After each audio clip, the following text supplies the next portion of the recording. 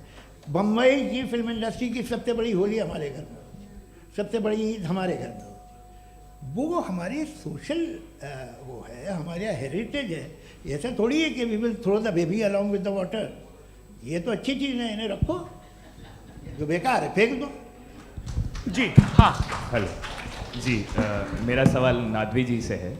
जैसा कि आपने बोला कि गॉड टाइम के भी परे हैं और गॉड इतनी कॉम्प्लेक्स चीज़ है कि उसे ह्यूमन माइंड समझ नहीं सकता, और गॉड ने अर्थ पे फ्री विल भी दे दी है, तो आप अपना वक्त ज़ाया क्यों कर रहे हैं गॉड के बारे में बात करके? अपन को तो बात करनी चाहिए कि सोसाइटी को बेहतर कैसे करें। जी, मैं गॉड वही बताता है सोसाइटी को कैसे बेहतर करे। अभी मैं आपका जवाब देता हूँ। आपने कहा कि टाइम पे वो एग्जिस्ट नहीं करता, मेरा सवाल ये है कि जैसा आपने बोला कि गॉड बहुत ही कॉम्प्लेक्स चीज़ है। मैंने कहा ही नहीं कि कॉम्प्लेक्स है, तो आपके अल्फाज हैं। कॉम्प्लेक्स का लफ्ज गॉड के लिए सुइटेबल नहीं है। क्यों? क्योंकि कॉम्प्लेक्स वो चीज़ें होती हैं जो ऑब्जेक्ट हो। God is not an object जिसको आप इंस्ट्रूमेंट के जरिए लेबोरेटरी में जाके टेस्ट करें, oh it's very complex. No, वो कोई कार का इंजन नहीं है। वो फिलोसॉफिकली नेसेसरी बीइंग ऐसी बीइंग है जो सिंपल बीइंग है। हाँ, आप उसको मुकम्मल तौर पे उसकी तमाम हिकमतों को जान ले और हर चीज़ को जान ले, ये पॉसिबल नहीं है, क्योंकि वो ऑल वाइज है, आप ऑल वाइज नहीं है, और वो खुदा है, वो आपको सारी चीज़ें बता दे, ये ज़रूरी नहीं। मेरा सवाल ये नहीं था, मेरा सवाल ये था कि जब गॉड इतना परे है इस दुनिया से कि उसने अर्थ पे फ्री विल भी दी है, हम सब ह्यूमंस की फ्री विल है, और जो सोसाइटी में हो रहा है वो अपन लोग डिसाइड करेंगे, तो अपन लोग डिसाइड नहीं करेंगे ना, अपन लोग डिसाइड नहीं करेंगे।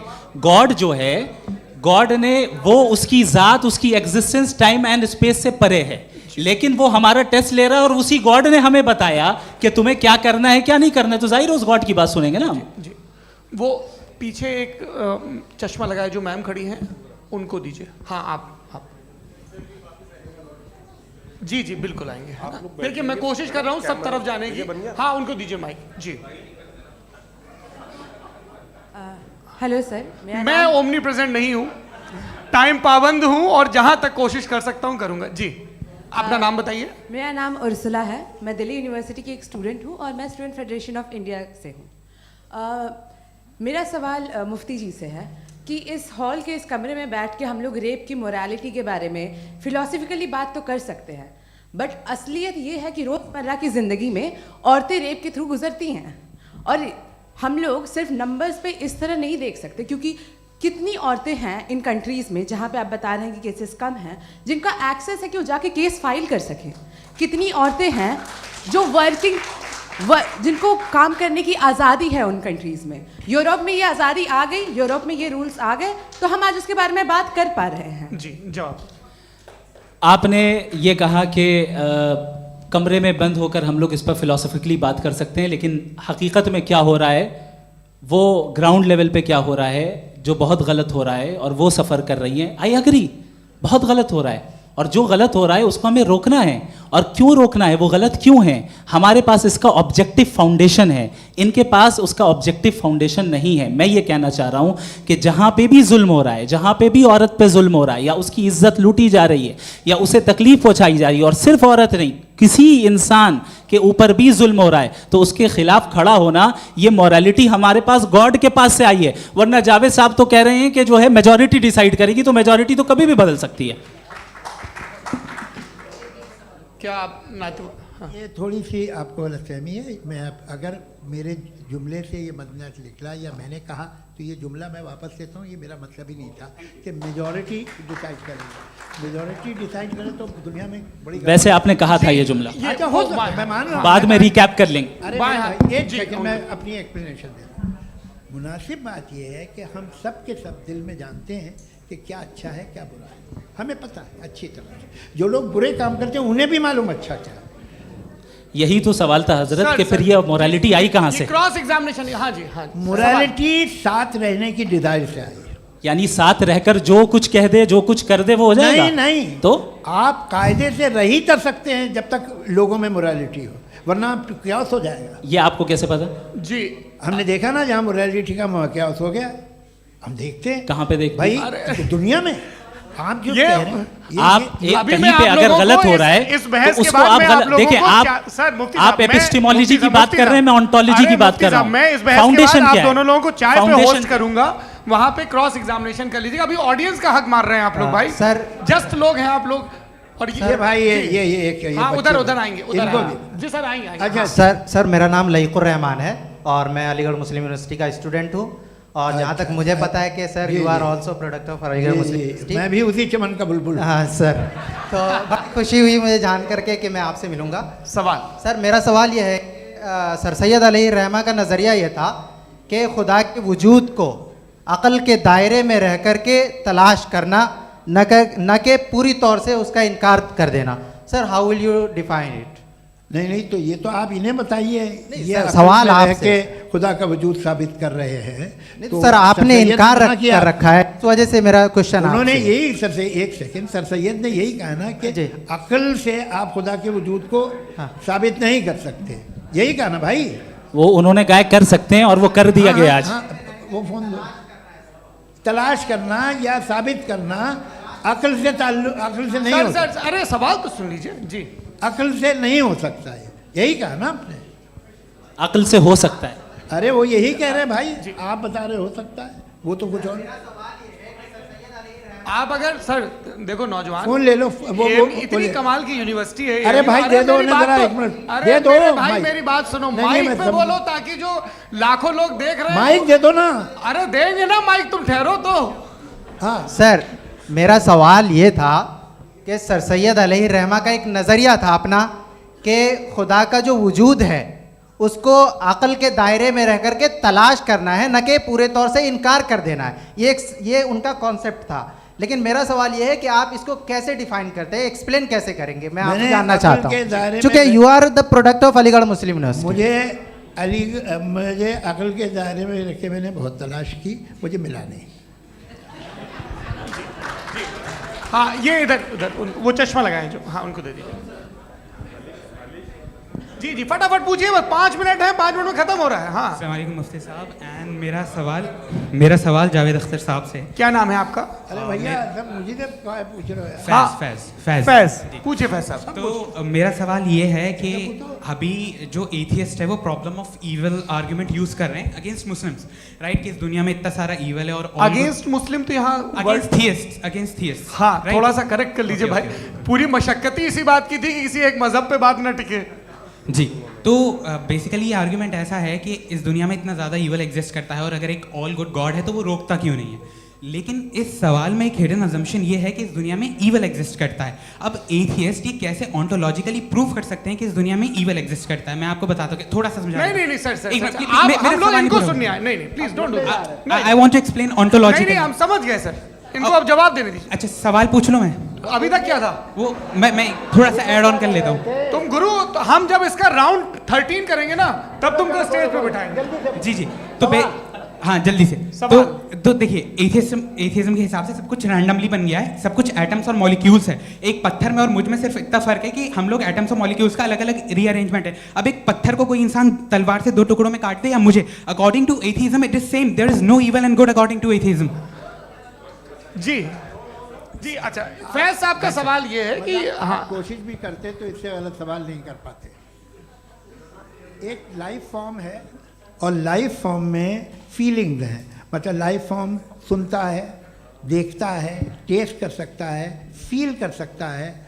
तो उसकी जो ये जो क्वालिटी इस बबल में आ गई हैं वो जानवर में भी है, इंसान में भी है। तो जाहिर है कि उसे कोई तकलीफ पहुंचेगी, तो चूंकि उसके पास वो सेंसिटिविटी है तो मैं करेगा। पत्थर में वो सेंसिटिविटी नहीं है। तो ये क्या सवाल हुआ कि अगर पत्थर को काटा तो पत्थर को तकलीफ नहीं होती, तो आपको काटे तो आपको क्यों तकलीफ हो? बैठ जाइए। जी हाँ अगला सवाल। हाँ पूछिए जी जावेद अख्तर साहब। अरे भैया सब आप लोग मुफ्ती साहब को छोड़ रहे हैं, तो मेरे ही पीछे पड़े हैं क्या? फिर चलो बोलो भाई।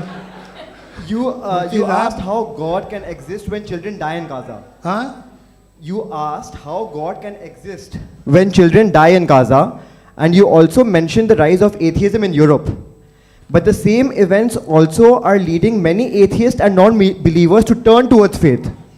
How do you interpret this contradiction, where suffering pushes some away from God, yet brings others closer to belief? देखिए, आपको एक बात बताऊं, दुनिया परफेक्ट तो कहीं भी नहीं है, हर जगह कुछ खामियां हैं। बेटा एक मिनट, आप ही को कहेंगे, देखो वो तो कुछ खामियां, कमज़ोरियां, खराबियां सब जगह है।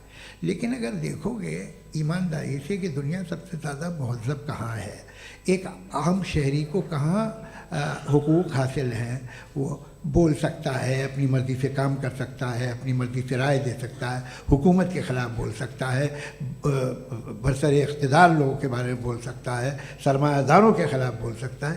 तो आपको ये स्कैंडिनेवियन कंट्रीज़ में मिलेगा, वेस्टर्न यूरोप में मिलेगा। मैं नहीं कह रहा वो परफेक्ट है, बिल्कुल नहीं, वहाँ बहुत ख़राबियाँ भी हैं, परफेक्ट तो कोई नहीं। लेकिन जिन जिन मुल्कों में, लैटिन अमेरिका देखो, गल्फ़ देखो, वहाँ पर आपको ये ज़रूर है कि रेप नहीं होते होंगे।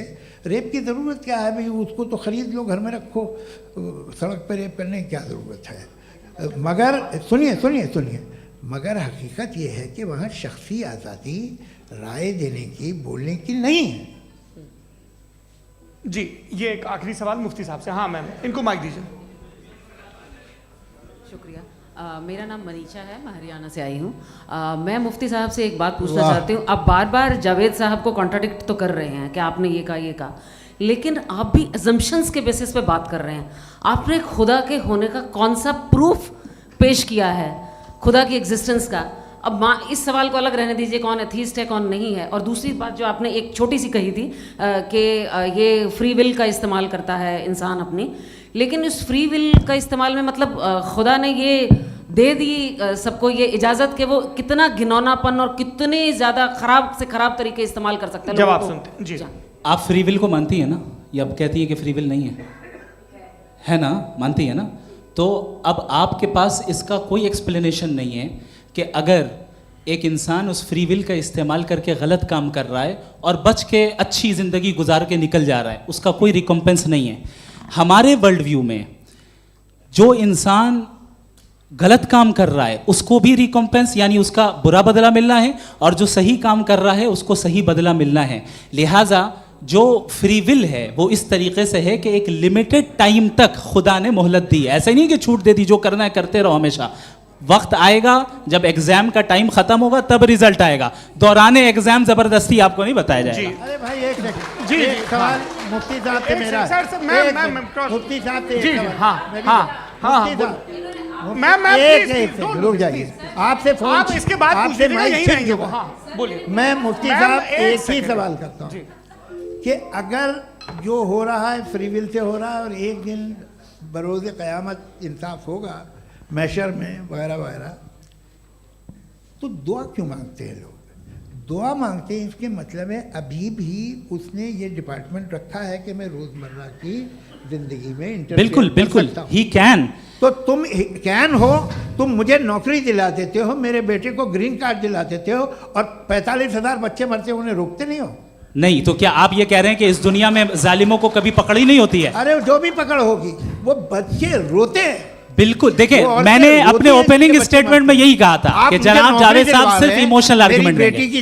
This is an emotional argument. ये छोटे मोटे इसके पीछे का रीजन मैंने बताया क्या है, इसके पीछे का रीजन क्या है मैंने बताया। मंच से आप लोगों को सज्जनों इसलिए कह रहा हूं ताकि थोड़ा सा आपके कॉन्शियंस पे जोर रहे कि आपको ऑर्डर बचा के रखना है।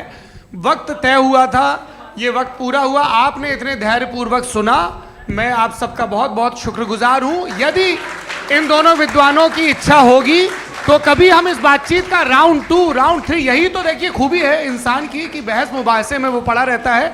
आप लोगों ने बड़े धैर्य का परिचय दिया, बहुत बहुत शुक्रिया। इसी के साथ ये बातचीत यहाँ पे समाप्त होती है। मैं एक बात बता दूं, ये सारी बहस हो गई, अब मुफ्ती साहब और बड़े मुफ्ती साहब इन साथ के साथ मैं खाना खाने वाला हूँ।